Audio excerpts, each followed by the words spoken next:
pessoal, sejam todos muito bem-vindos a mais um episódio do nosso querido e amado podcast Mais Patrimônio. Eu e meu querido Steve Jobs. Pega nesse nome, hein? Tá pegando, já Ah, pegou, cara. Eu poderia falar que ele é o Steve Jobs do RN, mas ele é do Brasil e é nosso, é patrimônio histórico sorte. nosso, né, Jobs? Pessoal, hoje a gente tá com um convidado aqui mais do que especial. E vou te contar uma coisa, viu, Jobson? Se você hoje fizer aquele sinalzinho aqui, ó, é vício de linguagem corporal. Você vai ser repreendido Perguntar ao pra ele. vivo, cara. Toma cuidado, hein? Porque hoje estamos com o pai Acho que da o pessoal não gosta oratória. do joinha, cara. Não sei. Hoje é o pai da oratória. Inclusive, você já foi aluno dele, né, Com Jobson? certeza. E eu posso dizer pra vocês que grandes resultados que eu tive na minha empresa teve a mãozinha desse camarada lá. Com certeza. Legal. Galera, ele é o maior franqueador da Vox to You, a maior escola de oratória do Brasil. Ele também é mentor de empresários. Embora ele começou o negócio dele empreendendo no RN, hoje ele mora em São Paulo, mas à distância ele consegue tocar 6 unidades da Vox to You. A gente está aqui com o Sérgio Paula, que também teve uma carreira na Petrobras também e na Potigás. Potigás? Isso mesmo. E Mesmo grupo. hoje, do mesmo grupo? É, mesmo grupo. Legal. Não sabia. Sempre a gente aprende É. aqui, né? E hoje, com certeza, ele vai entregar muito conteúdo aqui pra gente, não só de empreendedorismo, mas também de liderança, gestão, vamos falar de pessoas. Eu acredito que esse vai ser um dos melhores podcasts que a gente já gravou até o momento. E para começar, eu já vou entregar uma pergunta. A oratória é a melhor skill que uma pessoa pode ter? Se sim, por quê? Seja muito bem-vindo. Salve, salve, meus caros! É um prazer enorme estar aqui com duas pessoas que eu tenho como amigos pessoais pela jornada aí que a gente vem trilhando junto. Muito obrigado pelo convite aqui participar e buscar gerar valor para quem nos acompanha aqui no podcast.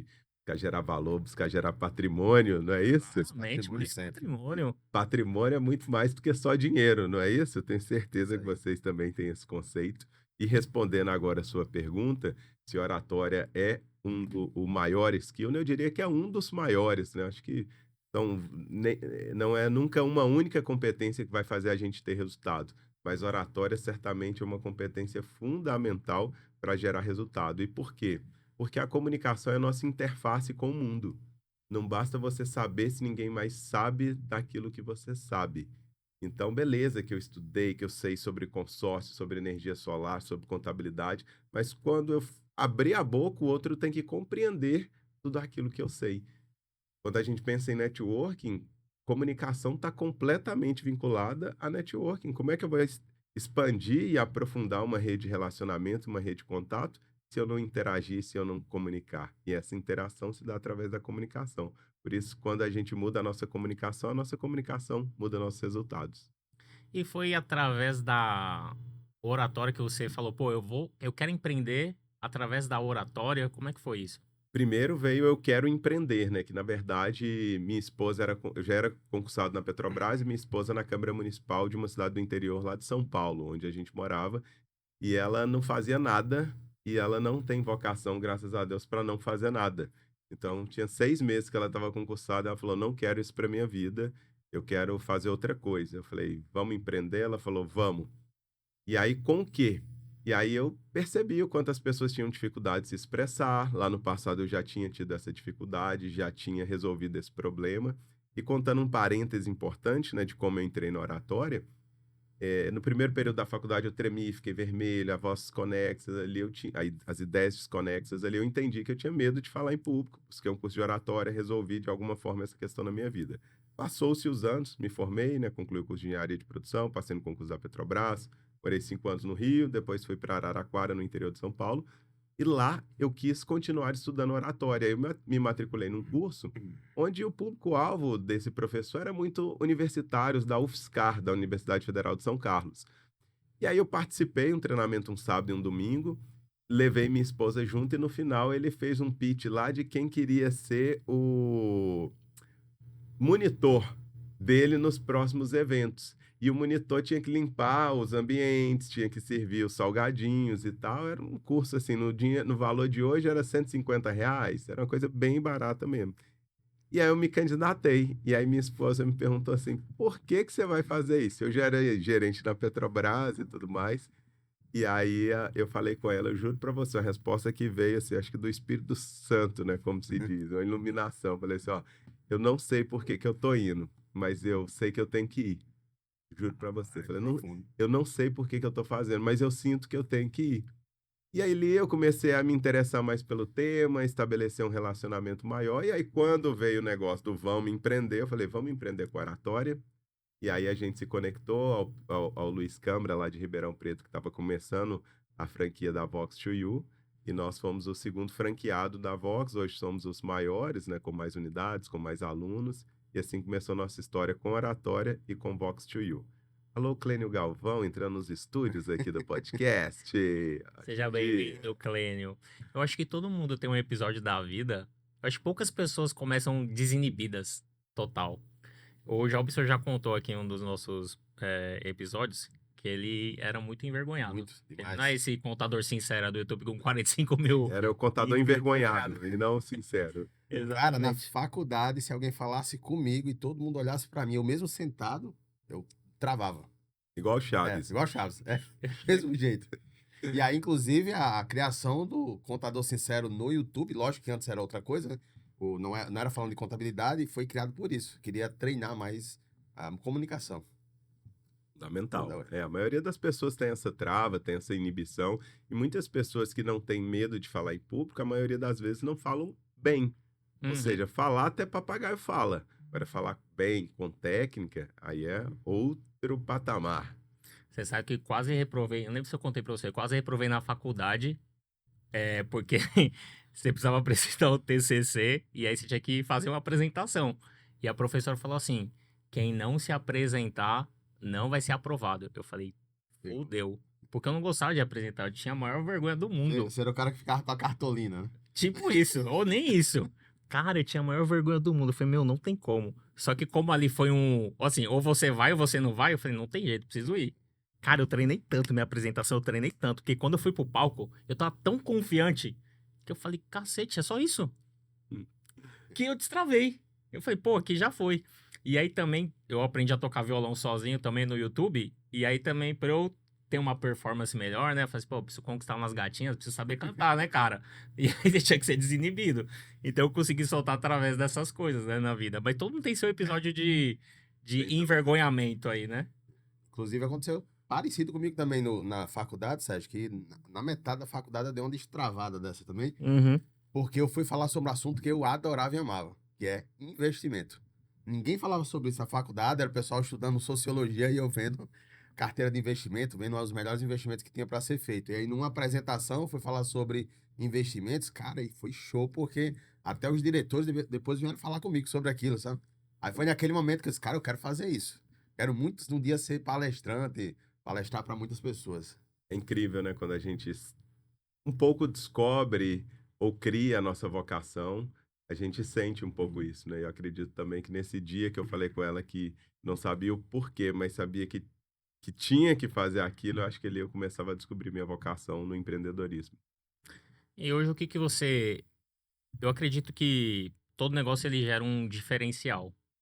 E quando eu ando aqui pelo RN, parece que a Vox2 é uma seita, cara.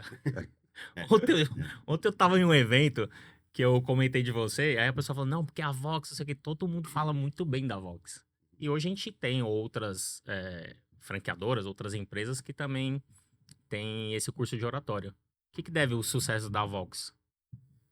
Acredito que uma série de fatores, né? Mas o primeiro deles é porque a gente empreendeu nisso por propósito e não por ganância, não por ambição, não por ver que aquilo estava dando certo no mercado e que a gente queria fazer. Então, é um negócio que ele tem um DNA muito de propósito. E toda a nossa equipe compra muito essa ideia. Eu vejo verdadeiramente cada pessoa ali entendendo que o seu trabalho faz a diferença na vida do outro e entregando o seu melhor. E aí, esse carinho, esse cuidado, esse propósito, ele culmina em encantamento. E as pessoas percebem nitidamente isso, no olhar, na atenção, no carinho, no cuidado. E eu acho que isso tem muito a ver com essa origem. E outras empresas, às vezes, foram empreender nesse segmento por entender, tem alguém ganhando dinheiro ali, espera aí que eu vou lá ganhar dinheiro também, ainda que não tivesse nenhuma vocação ou identificação com essa temática. Então a gente resume que seja um propósito e com isso você consegue encantar mais as pessoas que ali Luiz, eu fazem parte. me tornei um mentorado de Sérgio justamente por ver como era a Vox. Não só pelo curso de oratória. Então, Sérgio, essa parte aí eu comecei a modelar no meu negócio. E você sabe, você acompanhou a minha trajetória. Eu lembro até do primeiro dia que você veio fazer mentoria comigo aqui, que você apontou uma série de coisas, a gente foi corrigindo tudo e dando muito resultado. Então, em relação às pessoas, Sérgio, o que é que você tem feito lá que tá dando tanto resultado, tá fazendo tanto eles quererem cada vez mais isso aí? É importante falar que quando eu me coloco na posição de mentor, etc., eu gosto sempre de dizer que a gente erra o tempo inteiro. Não existe gestão perfeita, não existe empreendedor perfeito. Perfeito. É. O tempo inteiro a gente vai errar. O jogo é erros pequenos, erros menos relevantes e acertos mais relevantes, e mais acertos do que erro. Então, o que que eu procuro fazer, Jobs, e nem sempre com perfeição? Acertar na contratação, e esse é um desafio, porque não existe um teste psicológico que você vai medir o caráter da pessoa, que você vai medir a responsabilidade. Você tem indícios. Puxa, no processo seletivo a pessoa não chegou no horário.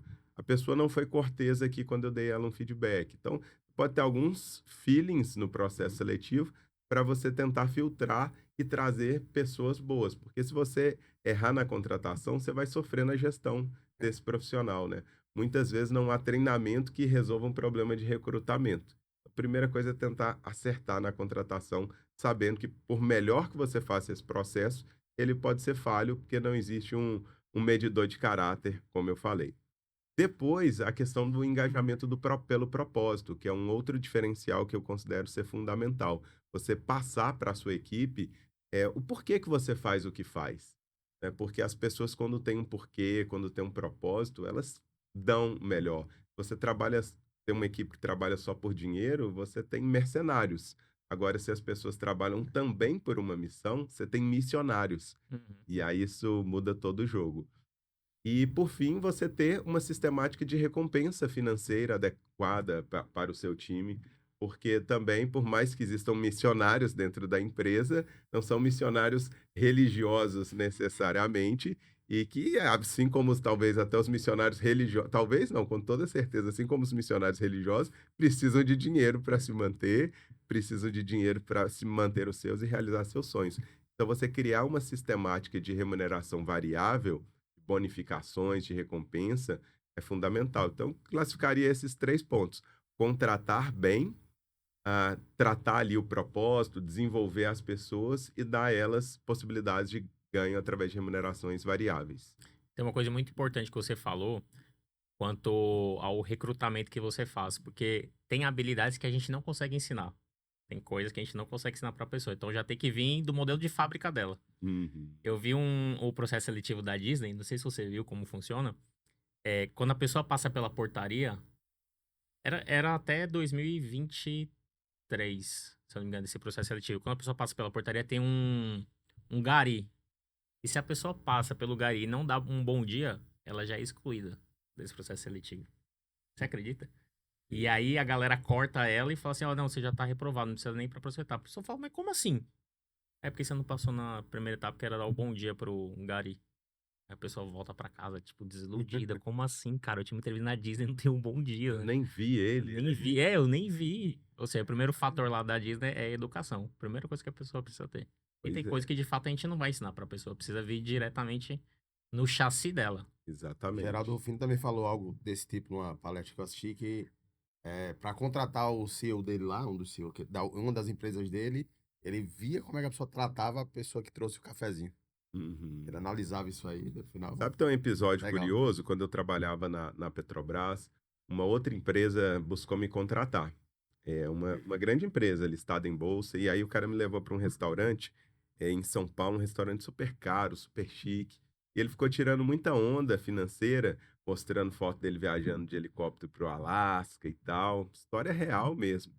Para me impressionar, porque no final ali ele ia me fazer uma proposta para ir trabalhar naquele grupo econômico. Só que ele tratou tão mal o garçom, juro pra vocês, que aquilo me desiludiu. Eu falei, cara, não tem uma cultura legal. A cada interação dele com o garçom, ele reclamava e tratava mal mesmo, e assim, coisas completamente desproporcionais. Ele, tipo, essa temperatura do vinho tá ruim, não sei o quê. E ali ele me É. perdeu, porque eu falei, eu não quero trabalhar com alguém, possivelmente ele seria meu líder, eu falei, eu não quero trabalhar com alguém que trata o garçom desse jeito. Exatamente. E você considera que a cultura é o principal elemento dentro de uma empresa? É um dos principais. Eu sempre falo, né? Se eu não, a comunicação é o principal, tá? A cultura eu acho que é um dos principais, sem dúvida nenhuma. A cultura é um grande diferencial, porque a cultura é a personalidade da empresa. Igual cada ser humano tem sua personalidade, uns são mais sérios, outros mais carismáticos, outros menos. A cultura é a personalidade da empresa, é o jeito da empresa. Sim, legal. E voltando um pouquinho para a oratória, as pessoas que se comunicam melhor, elas ganham mais? Sem São melhores remuneradas? Sem dúvida nenhuma. Me mostre o médico que mais ganha no Brasil, o contador de maior sucesso, me mostre um Aí. advogado de maior êxito e eu te mostrarei um grande comunicador, tenho certeza absoluta disso. Aquelas pessoas que mais cobram por sua hora não são necessariamente as pessoas que mais sabem tecnicamente ou aquelas pessoas que têm mestrado, doutorado, PhD. São aquelas pessoas que sabem melhor se vender, que sabem construir uma audiência e que têm uma demanda tão grande que elas conseguem se precificar de uma maneira completamente diferente das demais pela demanda que tem. E essa demanda ela não é gerada apenas pela competência técnica, e sim pela capacidade de se vender, de se mostrar como bom. Do que adianta você ser uma moeda de ouro no fundo do oceano? Ou seja, você é valoroso, mas ninguém sabe da sua existência.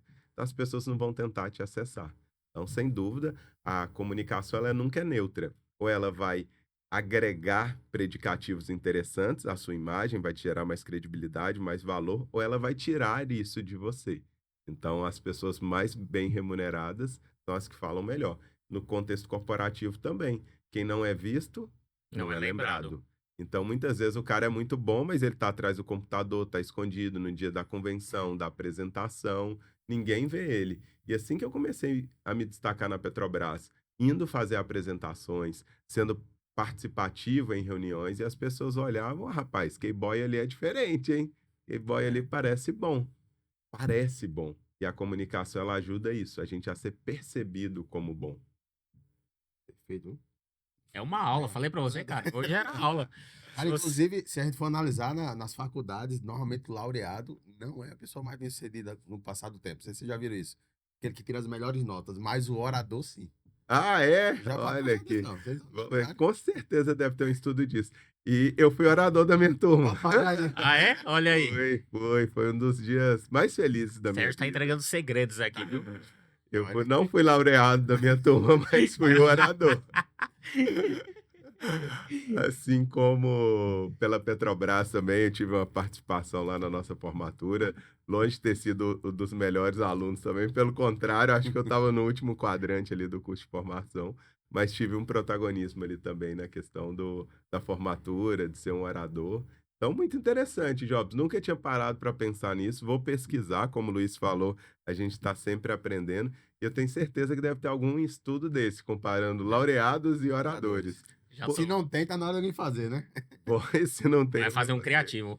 Vai fazer um criativo O que desse. você prefere? Que você seu aluno laureado ou orador? Tá vendo? Olha, já E ficou um cara, insight. faz muito sentido isso, porque as competências técnicas, elas viram commodity na maioria das áreas. É o dentista que você vai, como é que você sabe que ele é o melhor tecnicamente falando? O contador que você contrata, o advogado. Você contrata por aquilo que a pessoa parece ser. Então, se o advogado está lá contando sobre casos, falando sobre jurisprudência, se o dentista está lá comunicando, falando que a clínica está cheia, que isso e aquilo, você vai nele. Você pede mesmo o currículo do seu dentista para contratar, do seu psicólogo? Pede ele, deixa eu ver seu histórico na faculdade aqui para ver suas notas. Não, a gente contrata pelo que o outro parece. E a comunicação, essa grande vitrine que vai mostrar o que eu pareço ser. Show. Indo nessa linha da comunicação, mas agora levando mais para um lado da empresa. Uma das vezes que a gente conversou, você comentou comigo que o grande canal de aquisição de clientes é o Instagram, da Vox to You. Então é o que parece ser e acaba retendo e atraindo os clientes, né? Para se Sim, matricular na Vox. Hoje ainda é o maior canal de aquisição de clientes? sem dúvida nenhuma, ainda é. É tanto o orgânico quanto o tráfego pago, né? Mas ambos no Instagram são nossa maior origem hoje de clientes. E você precisa construir esse posicionamento ao longo do tempo, que são uma soma de fatores. Um deles é a comunicação. E não importa se você está vendendo oratória, aí é mais fundamental ainda, mas se você está vendendo um serviço jurídico, contábil ou qualquer outro serviço, é fundamental comunicar bem. E a construção do posicionamento como um todo. As provas sociais que você coloca ali mostrando seus cases de sucesso, mostrando quem são seus clientes, quem são seus alunos. A agregação de valor, você entregar conteúdo para as pessoas especializadas e elas olharem e perceberem que, de fato, você não só é uma pessoa que fala bem, que tem case, mas ela enxerga em você conteúdo. Ela fala assim: opa, isso aqui que a pessoa está falando faz sentido para mim. Então, a construção de um posicionamento digital, ela é fundamental porque hoje as pessoas estão muito no Instagram.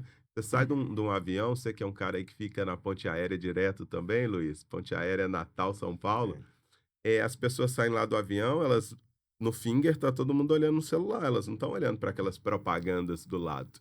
Então, essa é uma tendência que já vem, acho que há mais de uma década, e que ela só aumenta, só intensifica. Por isso que as empresas mais valiosas do mundo é a Apple, é o Google, é o Meta. São as empresas que trabalham aí nesse universo de tecnologia e redes sociais. Perfeito. E hoje, por mais que seja o maior canal de aquisição de clientes, eu acredito que no começo seu CAC era maior.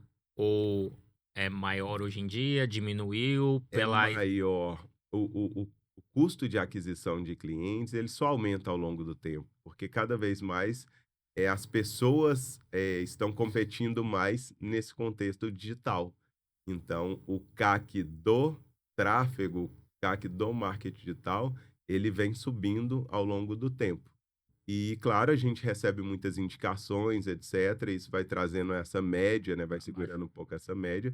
Mas quando você olha o canal de aquisição específico, o custo dele vem crescendo ao longo do tempo.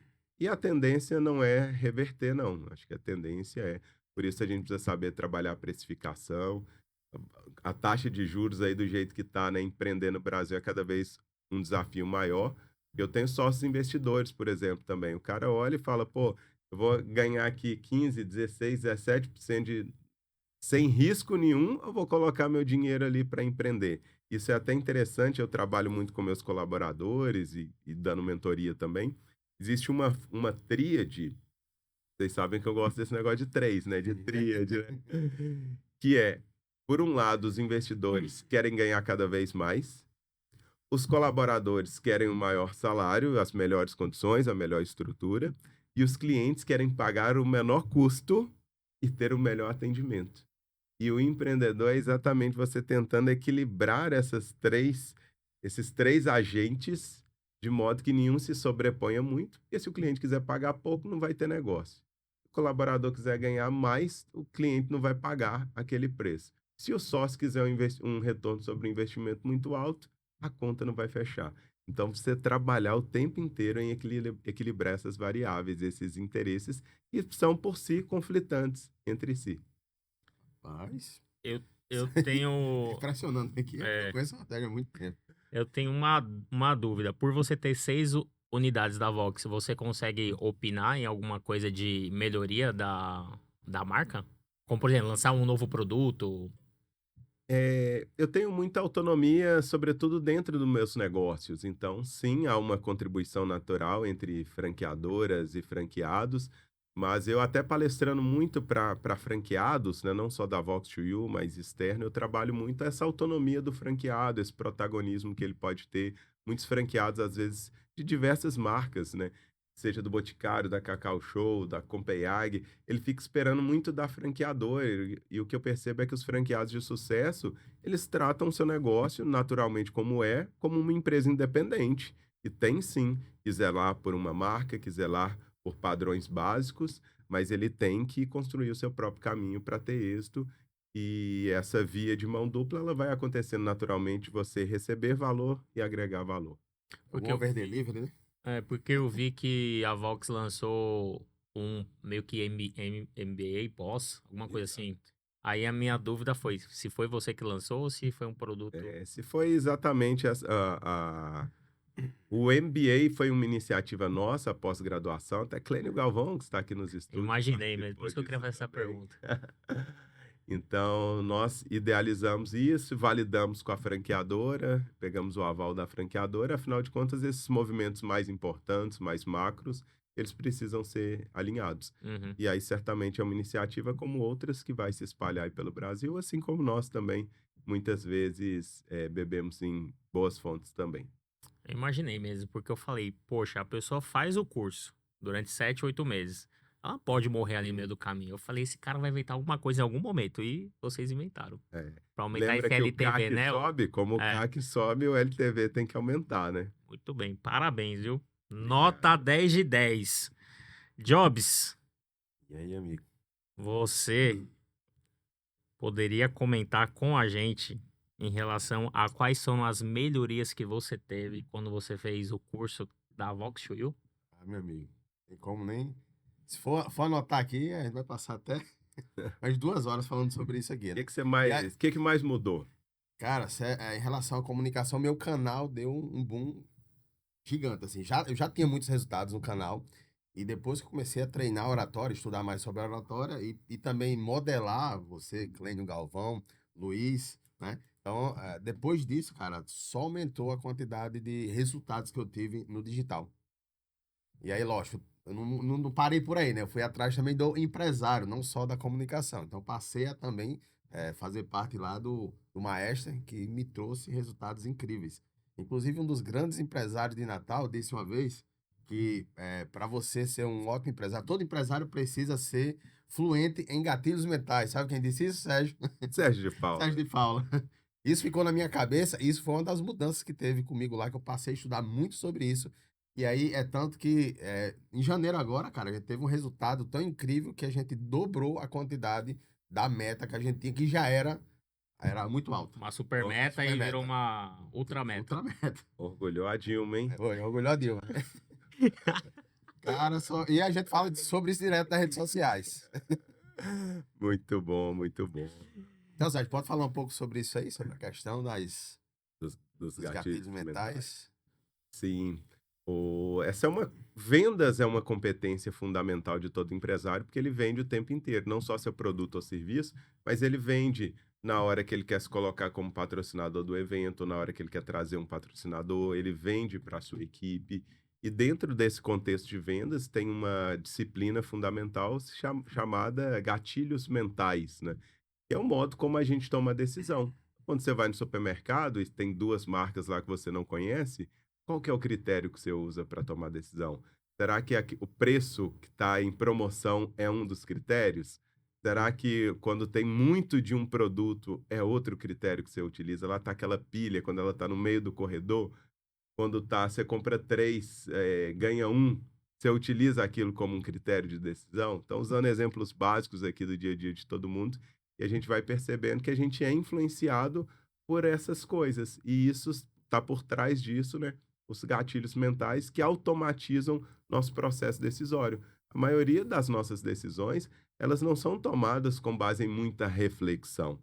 Você abre um cardápio para decidir, você vai pensar ali 1 minuto e vai fazer a sua escolha. Você vai reservar um hotel e tantas outras coisas na vida quando você vai fazer, você busca indícios para que você tome a melhor tomada de decisão. E quando a gente é fluente em gatilhos mentais, a gente domina essa competência de trabalhar esses indícios que vão estimular a pessoa a tomar uma decisão que vai ser boa para ela mesma quando a gente tem um produto bacana, quando a gente tem um serviço íntegro. A gente tem que saber vender, porque vender é ajudar a outra pessoa a tomar uma decisão que vai ser bom para ela mesma. E aí, Luiz, outra vantagem, né? Outra coisa que eu ganhei muito no meu escritório foi também a comunicação não só com os clientes e com os leads, né? Leads que são pessoas que podem se tornar seus clientes, mas também como equipe.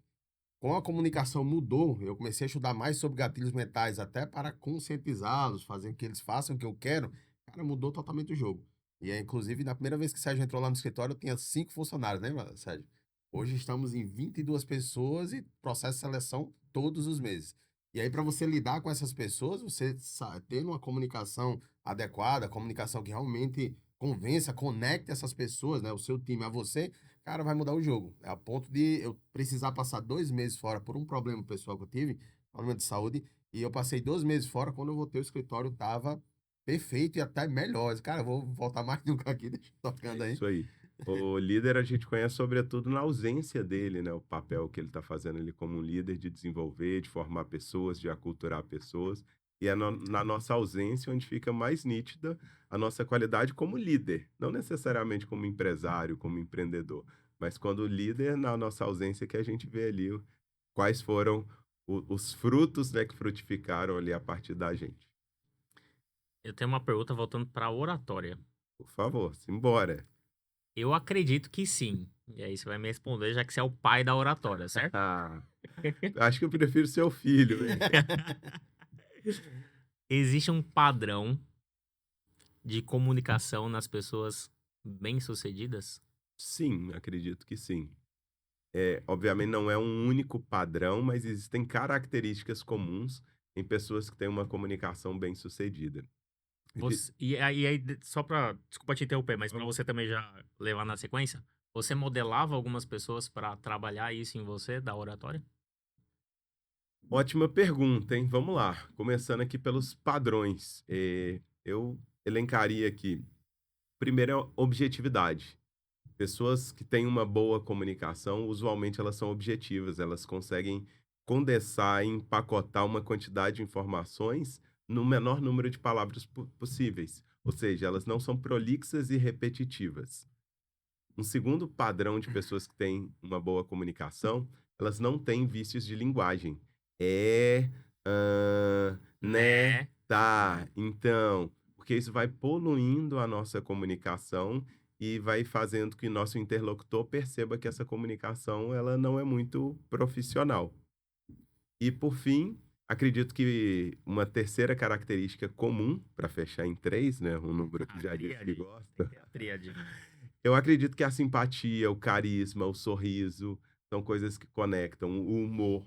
Dificilmente você vai distar, se você pensar em uma pessoa que você admira na comunicação, possivelmente essa pessoa vai ter um traço ali no humor mais relevante, no carisma, na simpatia. Então, se a gente pensar no Barack Obama, por exemplo, que é uma, já emendando aqui, é uma das pessoas que, não que eu busco modelar, mas que são, para mim, sim, uma referência em comunicação. Gosto da pausa, eu gosto do olhar, eu gosto da seriedade que ele traz em alguns momentos, assim como a descontração e o sorriso na sequência. Então ele é, para mim, uma das grandes referências em comunicação. Que corte esse aí, Que cara. corte esse daí ficou perfeito. Ó, agora, aquela pergunta, Sérgio, e o joinha é um vício É, de vício de linguagem linguagem corporal. corporal? Total. O Jobson toda hora, em todo podcast, fica assim, ó. Termina, tá aqui, ó. Ele vai tirar a volta ali. Se é repetitivo, se é inconsciente, mas ao mesmo tempo pode ser que vire uma marca registrada ali da pessoa, pode ser que ele possa usar isso a seu favor. Mas na comunicação, coisas boas vêm com muita intencionalidade. Então, se é algo que eu faço sem perceber que estou fazendo e estou fazendo aleatoriamente ali, aí sim pode ser um vício.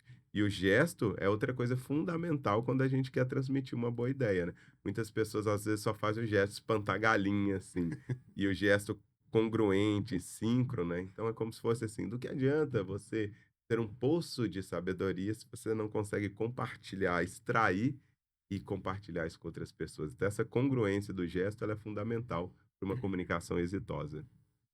Não sei se você percebeu, mas a tríade existe no seu nome também. Sérgio de Paula. Aí, ó. Olha aí. Fechou, cara. Você não tinha pensado nisso aí, tá vendo? Olha aí, gostei, gostei. Vai usar isso agora, viu? Agora segura essa tríade. Como a má comunicação pode atrapalhar os negócios? Bom, como eu falei, a comunicação ela nunca é neutra, então ela ajuda ou ela atrapalha.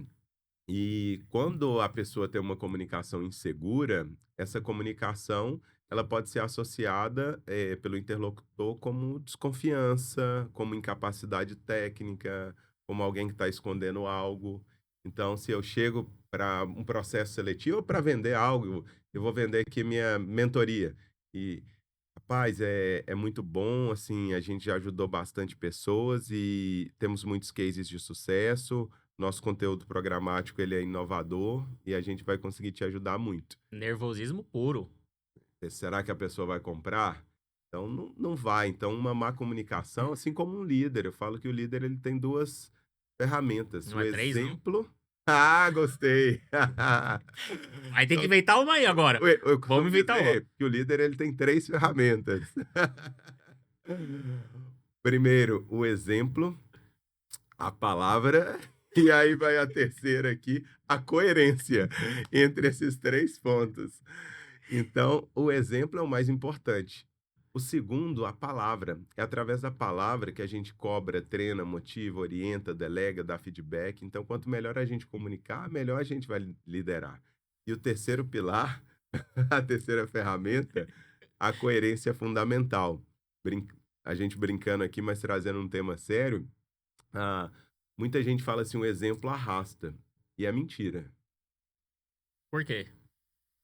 Porque coloca o dono da empresa, coloca o líder, coloca o melhor colaborador para ser o primeiro a chegar e o último a sair.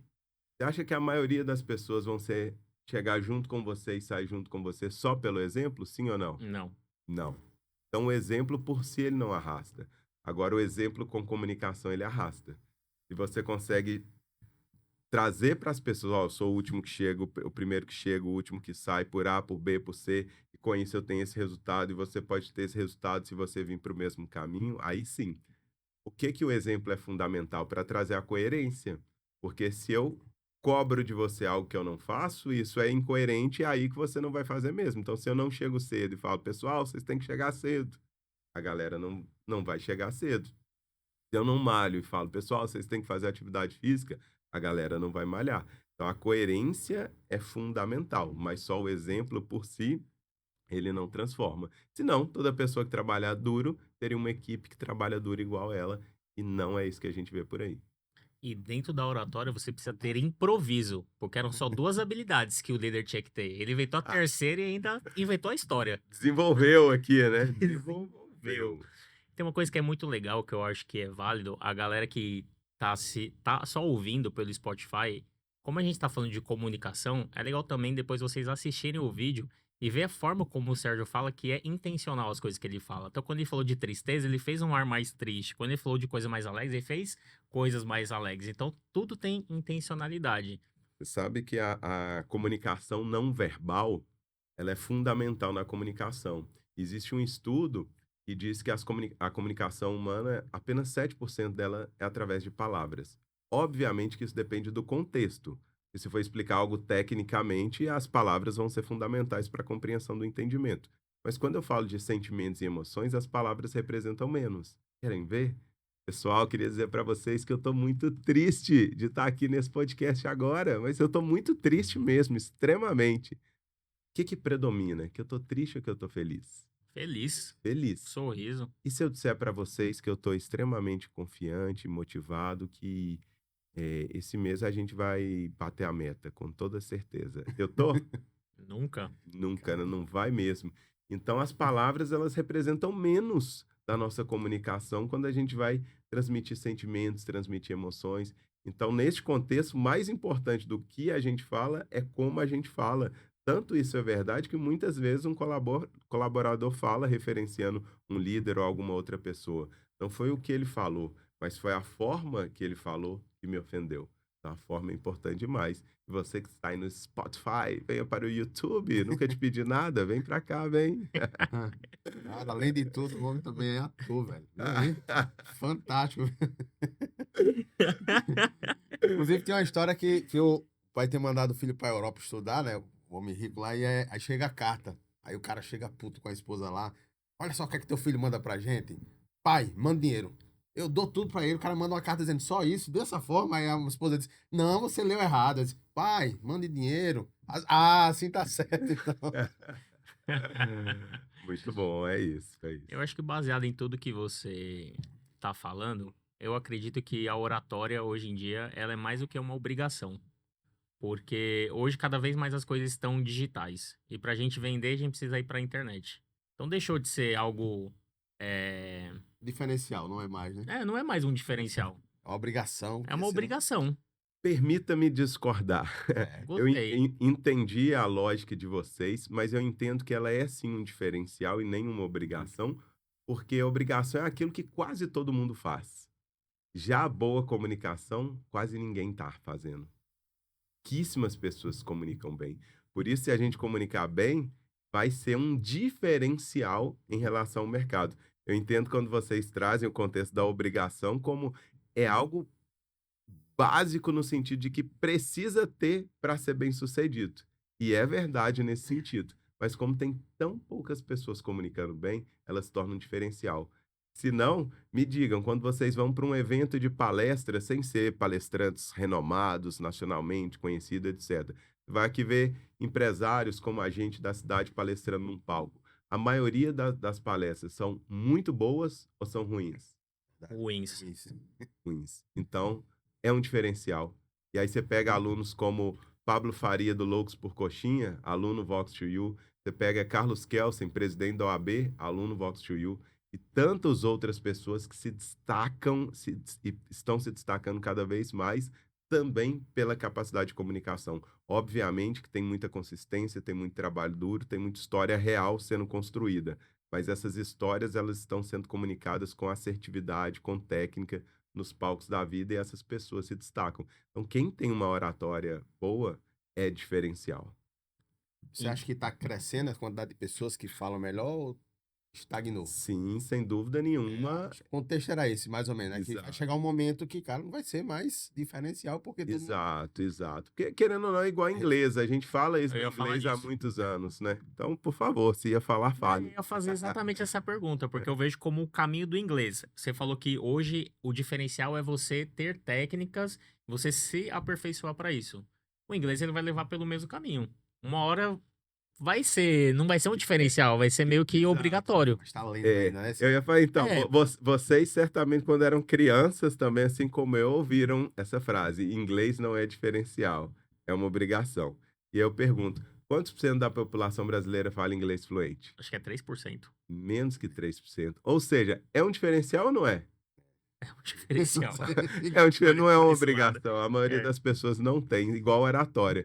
Então, sim, assim, a gente pode dizer, é uma competência fundamental para o êxito no negócio. Concordo, é uma competência fundamental. Mas me parece que hoje ela é mais um diferencial do que uma obrigação.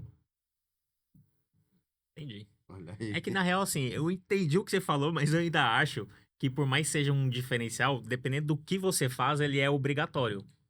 Se eu empreendo, eu tenho que ter a. Não vai ter resultado.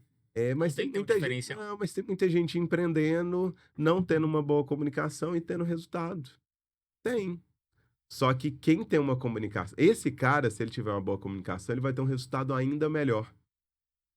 Então, assim, não me parece uma condição absolutamente necessária em qualquer contexto e que não existam muitas pessoas que tenham resultado que não fale bem. Tem. Mas o falar bem certamente vai acelerar esse processo, vai ajudar que você atinja resultados maiores ainda. Você pega o Jobs e tantas outras pessoas que cresceram muito após o curso da Vox também, com uma ajuda do desenvolvimento da comunicação, mas já era uma pessoa que tinha resultado. Ele não ia dizer, eu não tenho resultado. Eu tenho. Mas aí ele sai de 5 para 22 colaboradores, porque ao longo dessa jornada ele foi se tornando mais competente em várias coisas e uma delas a comunicação. Então, me parece isso, que a comunicação ela vai acelerar os seus resultados e vai te trazer maiores e melhores resultados. Mas a ausência dela não quer dizer que você vai ser uma pessoa mal-sucedida, mas uma pessoa não tão bem-sucedida quanto você poderia ser. E esse é o perfil dos alunos Vox. Não são pessoas mal-sucedidas, pessoas que não têm resultados. São pessoas que já colhem alguns resultados, alguns muito bem-sucedidos, mas que quando chegam lá, alavancam ainda mais. E aí eu trouxe 2 exemplos aqui que eu volto a citar, de 2 alunos que eu tive, Pablo Farias e Carlos Kelsen. Pablo Farias está explodindo no Brasil através da Loucos por Coxinha e Nova Foods. É um crescimento gigantesco. Há 3 anos atrás ele estava num outro patamar. E assim como o Jobson, uma das competências que ele desenvolveu foi a oratória e certamente outras mais. Carlos Kelsen era um advogado renomado na cidade e hoje é presidente da OAB. Então, quando você desenvolve a comunicação desenvolve você e sua vida. Pegou esse corte. Matheus, pegou o corte aí? Porque esse corte ficou bom, viu? Agora falando planos do futuro. Hoje são 6 unidades. Planos do futuro. Se souber, me conte. Exatamente isso que eu quero saber. Tem mais unidades aí a caminho? É, eu tenho vontade, sim, de ter mais unidades. Eu tenho vontade de ter o maior impacto que eu posso ter, não só para mim, mas, sobretudo, para as pessoas que trabalham comigo. Então, acho que, de alguma forma, eu tenho no meu coração de que o quanto eu puder crescer e expandir sem que isso sacrifique a minha vida, vale a pena eu fazer. Então, encontrar esse caminho, encontrar esse equilíbrio, onde a gente expanda, onde a gente cresça, onde a gente gere oportunidades para quem trabalha conosco, para outras pessoas que podem vir trabalhar conosco, para os nossos alunos que serão impactados.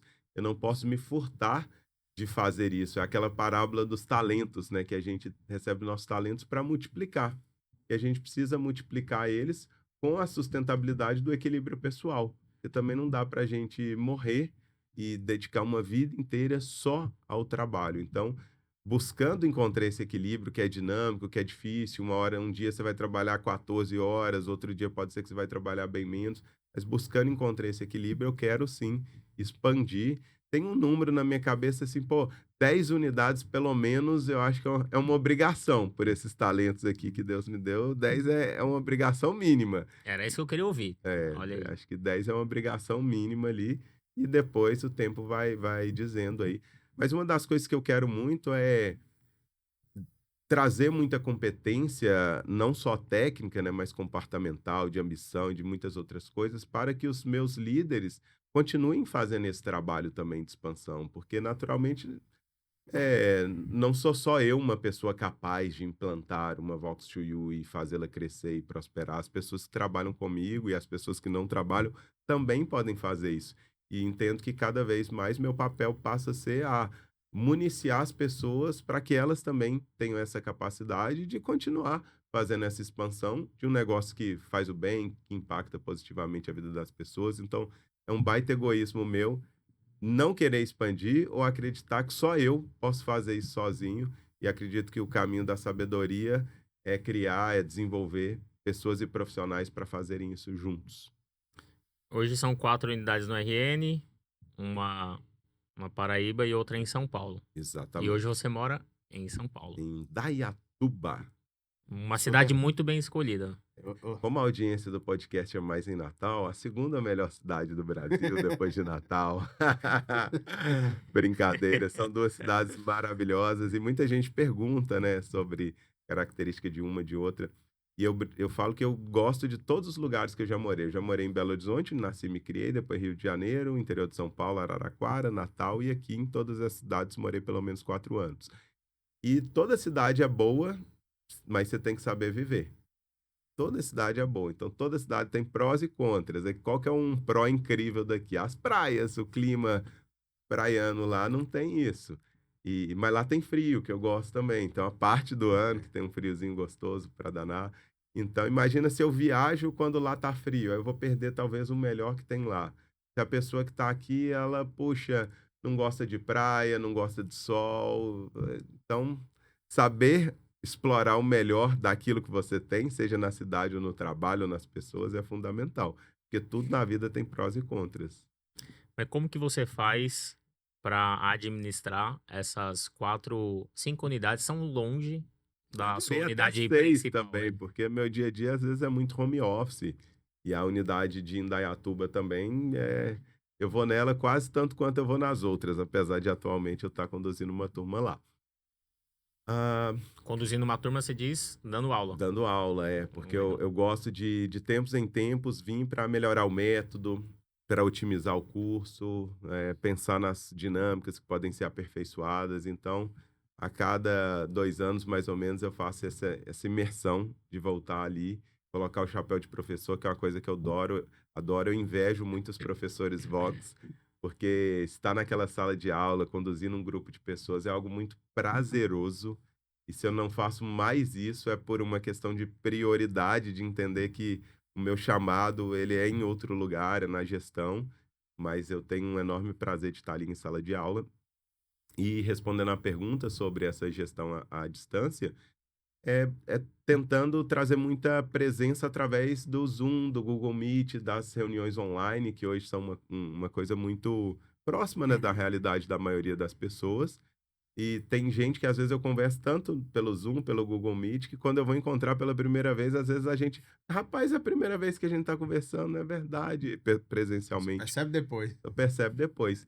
Então, acho que hoje essa é uma ferramenta muito importante para quem está à distância, que é a ferramenta ali de você ter contato, em especial hoje com os líderes.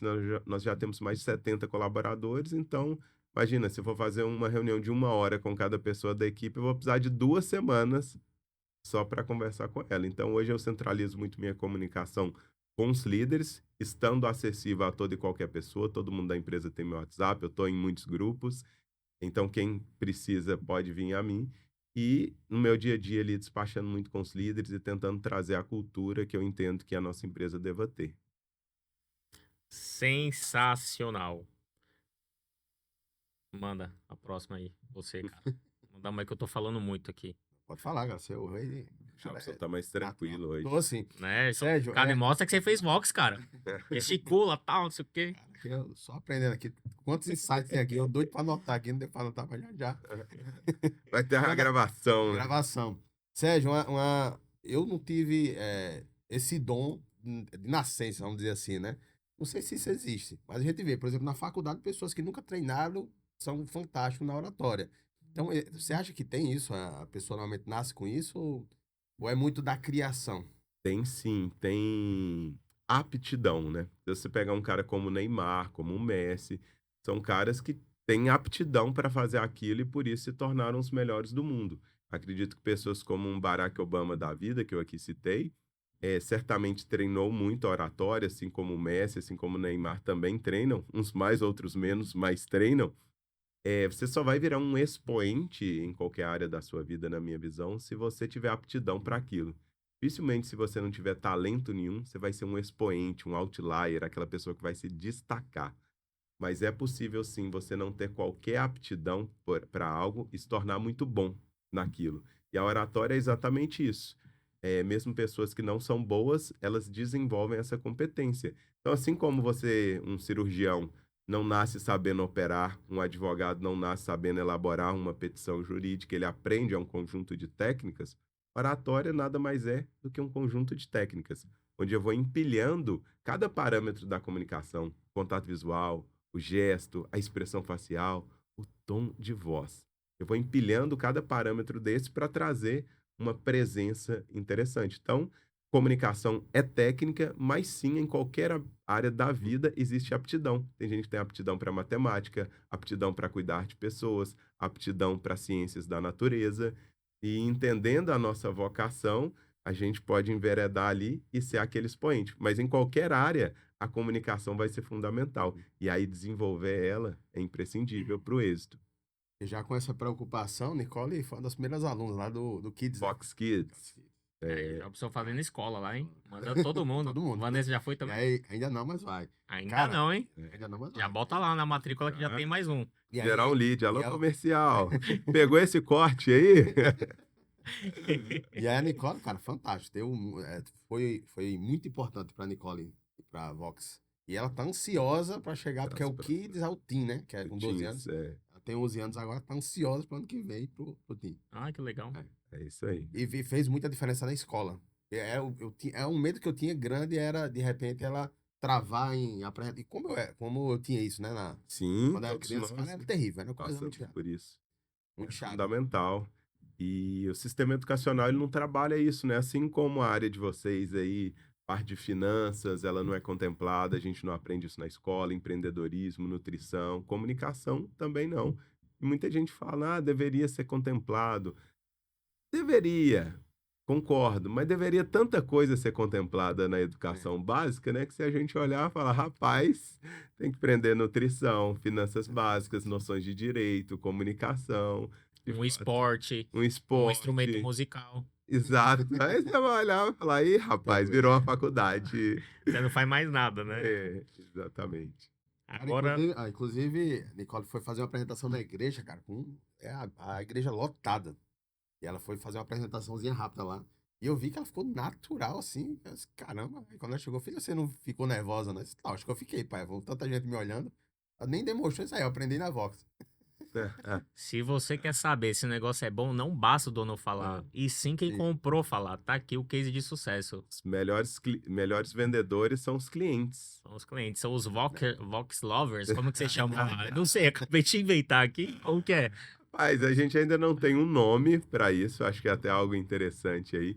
Mas a gente trata como o Jobson, por exemplo, ele continua na Vox, né, Sim. membro da nossa pós-graduação, mas a gente trata todo mundo como aluno formado. Na Vox não existe ex-aluno, são alunos formados. Então a gente cuida muito desse senso de pertencimento, desse senso de comunidade, mas são alunos Vox, porque se eles amam a Vox ama cada um dos seus alunos, então nós somos alunos lovers também. Faz um coraçãozinho aqui pra câmera aqui, fechar o corte. Agora fugindo um pouquinho dos seus empreendimentos aí na Vox. Maravilha. Você investe em alguma outra coisa hoje em dia? Todo meu patrimônio está em Bitcoin. Eu adoraria falar isso. Eu já me gelou aqui por dentro, viu, cara? Caraca, adorar. Não, eu não invisto em cripto. Já investi, já comprei lá o fundo Hadash, se eu não me engano, mas, cara, eu gosto muito, muito, muito do universo de finanças, né? Finanças comportamentais e finanças bruta mesmo. Então, eu invisto desde sempre. Desde que eu tinha 16 anos de idade, eu era office boy, eu consegui juntar dinheiro, eu comprava o Vale Transporte, era um Vale Transporte em papel, e eu era quase um agiota, né? Porque os office boy da empresa que trabalhavam comigo, o dinheiro deles acabava, eu guardava os meus, e aí eu ia lá e comprava o Vale Transporte deles, que a gente ganhava 2 Vale Transporte para ir, 2 para voltar, mas tinha que andar uns 2 quilômetros, assim, para chegar depois do centro, e todo mundo ia a pé e economizava esse dinheiro. E aí eu adiantava o dinheiro para eles, e no dia que eles iam pegar o Vale Transporte, eu ficava lá esperando, né, que entregava em papel, eu ficava na fila, assim, ó, o cara passava, eu, me dá seu vale, me dá seu Com óculos vale. escuros, cara de mal, assim. E ali eu já aprendi uma lição importante que eu busco transmitir para minha filha, por exemplo, que é quem não consegue juntar dinheiro ganhando pouco, não vai conseguir juntar dinheiro ganhando muito. Então, desde que eu ganhava R$ 232, que era o salário mínimo da época, eu conseguia juntar dinheiro e muitos dos meus colegas não conseguiam juntar. E ali eu já comecei a poupar, já comecei a investir, né? Porque eu antecipava uma receita para eles e depois eles me vendiam vale transporte com desconto. Com um volume maior de vale transporte, eu conseguia vender esses vales num valor maior no mercado, lá na Praça 7, em Belo Horizonte. O pessoal compra e venda, vale! E aí eu já sabia a pessoa que ia pagar mais lá, ia nela, morrendo de medo, tremendo, né? Que devia levar uns R$ 1.000 em vale transporte à época, uns 4 salários mínimos, assim, ficava doido. E desde então eu me interessei por poupar, né? E depois por investir. Não só poupar, né? Que foi essa fase, e investir, entender de renda fixa, renda variável, investimento fora do país, ativo, e todo esse universo que vocês falam com tanta maestria aí também. Então eu gosto muito desse tema de finanças, porque o dinheiro é um realizador de sonhos, né? O dinheiro não é a coisa mais importante, porque quando a gente está na iminência da perda de alguém, da nossa própria saúde, a gente entende que nenhum dinheiro vai resolver aquilo e que você daria todo o dinheiro do mundo para resolver aquele problema. Então, o dinheiro ele não é a coisa mais importante do mundo, mas ele traz um conforto enorme, ele ajuda a realizações, ele ajuda a trazer segurança. Então, ele é uma das coisas mais importantes para aquilo que se pode comprar. Perfeito. A Você tem algum... Pode falar isso. A minha percepção de dinheiro mudou quando eu vi que o Steve Jobs, no último dia de vida dele, ele falou que trocaria tudo que ele construiu pela saúde dele. Aí quando eu olhei aquilo, eu falei, caceta, o cara montou a maior empresa do planeta. Sozinha, ela comprava a B3 toda aqui, todas as ações das empresas brasileiras. E o cara me falou isso, pô. Qual Cara, pessoa não daria, Luiz? Qual pessoa não daria tudo que mas tem é para porque a ter gente mais fica isso? tão no Eu digo, automático, Poucos tão no dias até, né? eu digo assim, automático, é interessante, porque que se a eu gente fizer essa reflexão, qualquer ser humano daria tudo que tem para viver mais. Mas a gente não pode comprar isso, né? A gente tem que buscar viver com sabedoria. Isso não quer dizer que é não trabalhar. Talvez algumas pessoas vão defender isso. Não, você está trabalhando muito. Mas se você está fazendo o que você gosta, se é o bem, às vezes o dinheiro nem é o principal motivador para aquilo que você está fazendo. Às vezes os motivadores são muito mais o impacto, o legado, ajudar as pessoas de uma maneira estruturada, que é como eu vejo o meu trabalho. Eu vejo o meu trabalho hoje, eu enxergo ele como também um trabalho social. Então, ao invés de eu estar entregando marmita, que é lindo, e eu já fiz esse trabalho de entregar marmita para morador de rua, ao invés de eu estar indo visitar um asilo, e eu já fiz esse trabalho e é lindo, eu estou trabalhando para ajudar a gerar emprego, para gerar oportunidades, para que as pessoas tenham seu salário, leve dignidade, tenham um emprego. Então, eu vejo o trabalho como também um trabalho social, e desse modo eu não preciso fazer nas horas vagas aquilo que eu já faço nas horas pagas, que é o que algumas pessoas querem fazer. Elas querem preencher na hora vaga aquilo que ele não tem no trabalho, que é sentido de propósito, de ajuda, de fazer a diferença. E sim, eu faço os meus trabalhos sociais, eu invisto ali em alguns projetos sociais também, mas eu acredito que minha maior contribuição social é o meu empreendedorismo, é o meu negócio. Acho que é o equilíbrio, né? Que nem quando eu perguntei pra você quais eram os planos futuros, você falou, desde que isso não me atrapalhe. E nessa entrevista que eu vi, ele falou que atrapalhou muito ele. Ele ganhou muito dinheiro, mas ele era 100% Eu trabalho. vou falar uma coisa muito pessoal aqui, né? Vocês sabem, eu perdi minha mãe há pouquíssimo tempo. E obviamente foi o momento mais difícil da minha vida, e minha mãe ela sempre me ensinou muito e vai continuar ensinando mesmo após a morte dela, porque o legado continua. E uma das coisas que eu vi, né, que ela já me ensinou, é a relação que ela tinha com meus filhos, com os netos dela. E muitas vezes a gente vai brincar com os nossos filhos como se a gente estivesse cumprindo uma atividade da agenda, que a gente põe na agenda, né? Eu ponho na minha, a brincar com o Samuel, buscar o Samuel na escola, para me obrigar, porque se eu não pôr na agenda, o trabalho ocupa toda a minha vida e eu não faço aquilo. Só que aí quando você tá lá, às vezes você tá naquela vibe de eu tô cumprindo uma obrigação. Tô fazendo isso aqui porque isso vai aumentar a minha performance em outro lugar. Tô equilibrando as áreas da vida. E, porra, não, velho, aquilo é uma das partes mais importantes da sua vida. E minha mãe dava muita atenção para os meus filhos. E quando o caixão dela desceu lá, né, que foi aquela maior dor, veio muito isso para mim, de cara, eu quero dar atenção para os meus filhos que minha mãe dava. Meus filhos são fãs da minha mãe e eu quero que eles sejam meus fãs igual eles eram fãs da minha mãe. Isso passava muito pela atenção, pelo tempo que ela dedicava. Então eu quero ocupar esse espaço com eles cada vez maior, e para isso eu preciso ser estratégico no trabalho, que eu também quero trabalhar. Eu também quero contribuir. Muitas pessoas falam de filhos assim, eu vivo para os meus filhos, né? Eu faço tudo pelos meus filhos. E eu respeito isso, mas eu não quero só isso para minha vida, porque se eu viver para os meus filhos vão viver para os filhos dele, tá sempre um vivendo para o outro, e eu quero sim ajudar a criar seres humanos bacanas para esse mundo. Mas eu também quero me realizar fazendo aquilo que eu gosto, aquilo que eu acredito, aquilo que eu vejo sentido, sem descuidar dessa área fundamental da vida. Mais um corte bom. Vamos Sem embora. palavras, né? No final a gente tem que ver com os nossos filhos, né? Tá certo? Não é para, é com. É com, É. exatamente. Eu. Bom, você falou, eu concordo com tudo que você falou aí, porque eu também já passei por isso na minha vida e foi o momento mais difícil da minha vida, eu perder alguém. E a gente se reconstrói no longo do caminho, enfim, né? A gente conversou aqui nos bastidores anteriormente. Acho que a gente sai uma versão melhorada, Essa é né? uma versão melhorada. Eu procurei ouvir, ler e ver algum podcast, alguma coisa sobre isso, Augusto Cury. E o Augusto Cury, ele falou algo que eu discordo, e obviamente ele sabe muito mais desse tema que eu. Não é nem que eu discordo, eu ainda não consegui compreender exatamente, ou se eu entendi mal o que ele falou, que ele traz que quando a gente perde alguém muito próximo e querido, é como se o seu nível de felicidade baixasse. É como o máximo que você consegue ficar feliz agora é menos do que o que você conseguiria ficar anteriormente. E quando eu digo que eu discordo, talvez eu tenha compreendido ali errado, é como se eu falasse assim, não, cara, eu acho que eu vou continuar ficando ainda mais feliz do que eu ficava antes, porque esse processo me trouxe tanto aprendizado que eu sinto que eu estou sendo melhor hoje para mim, para as pessoas ao meu redor, para o mundo do que eu era antes. Então, eu vou ser mais feliz do que eu era antes. além da fé que me alicerça de que um dia a gente vai se encontrar, vai se reencontrar e vai viver num lugar onde não tem sofrimento.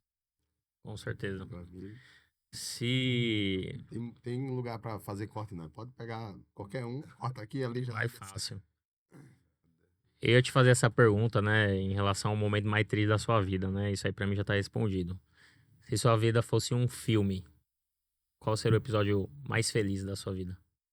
A parte mais feliz, se você conseguisse fazer assim, ó. Pegar aquela parte. Rapaz, que pergunta boa, hein? Ah, se eu tivesse que escolher um.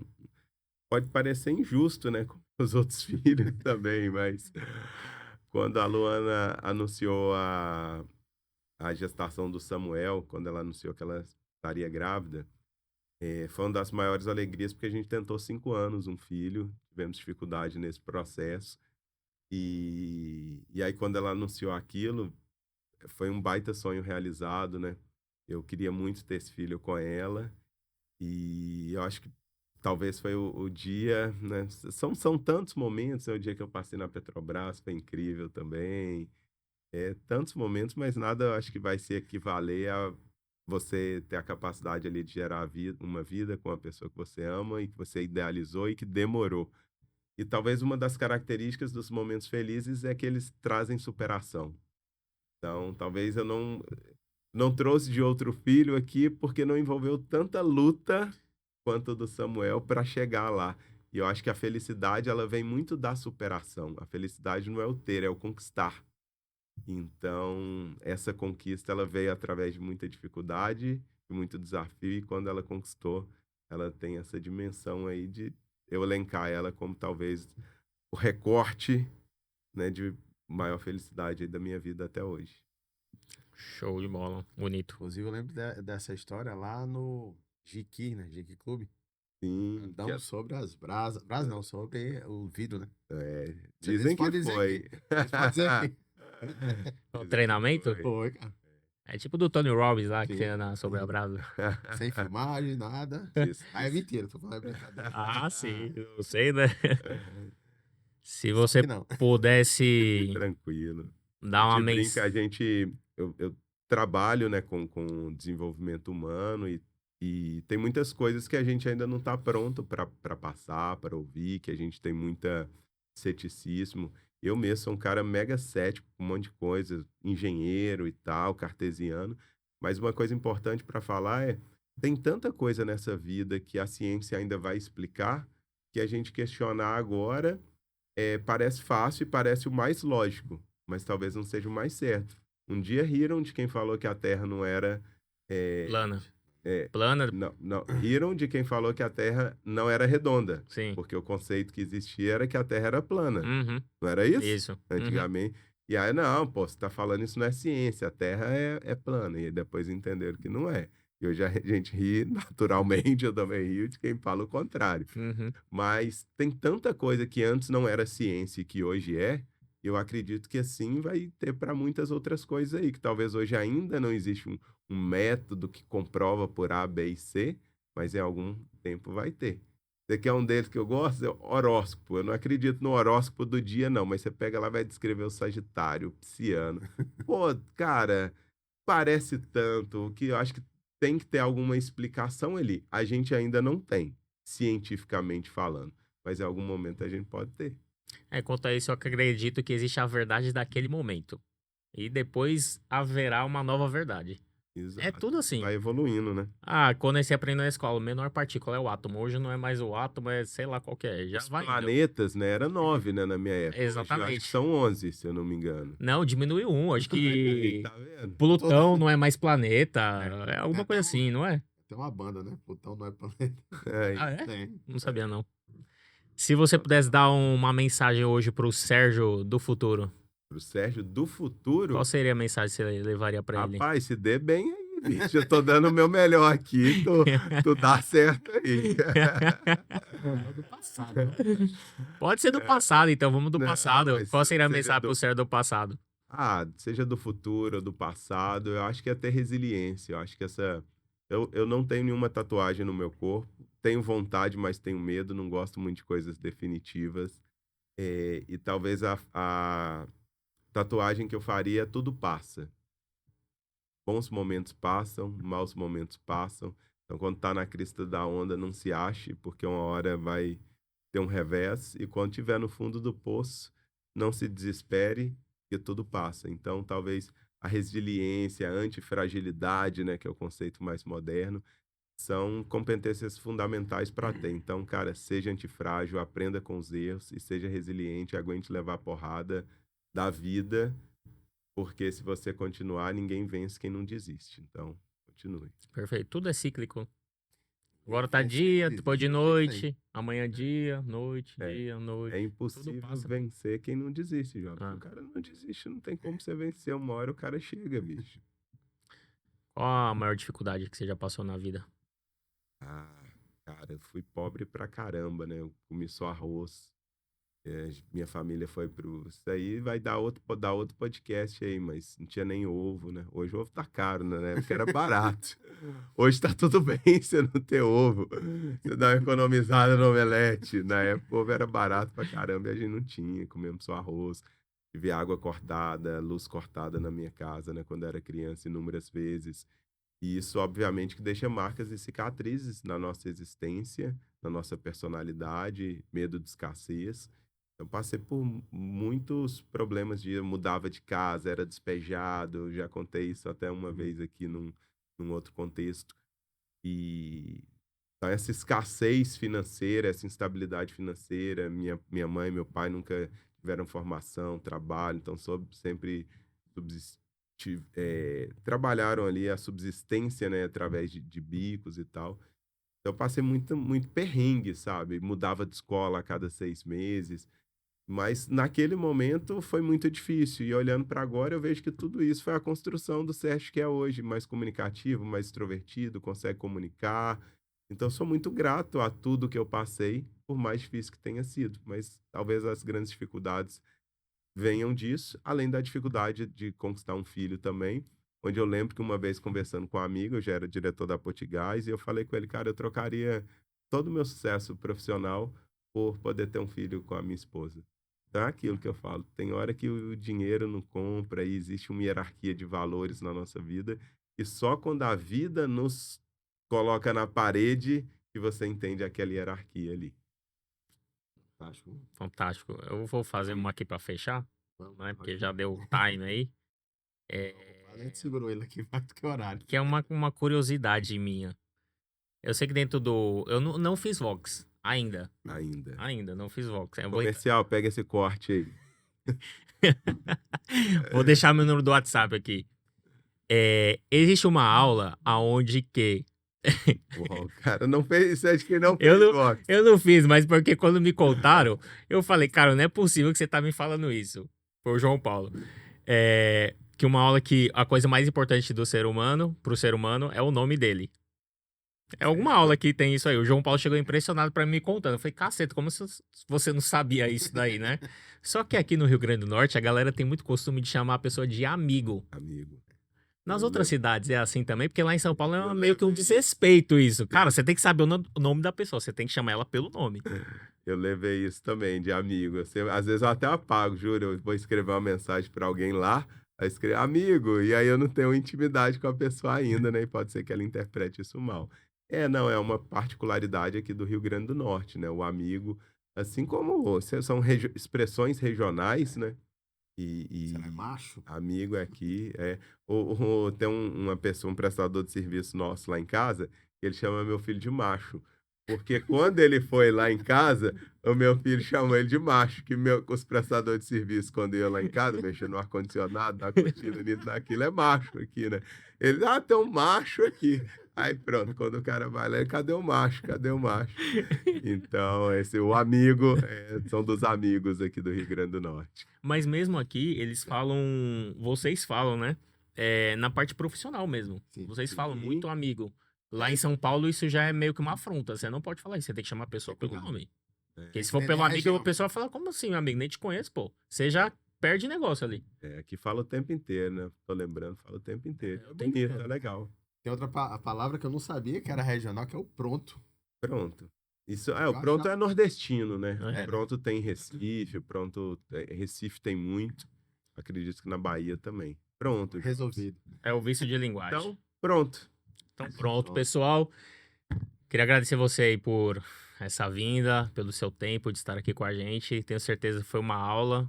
Você aí que só anotou no celular, anota no caderno, veja esse vídeo, reveja quantas vezes for necessário, porque aqui tem técnicas extremamente importantes. E muito obrigado pelo seu tempo novamente. Não deixe de se inscrever no canal, né? Exatamente. E agora também estamos no Spotify. Então, além do YouTube, Spotify e todas as outras plataformas, não deixe de nos seguir.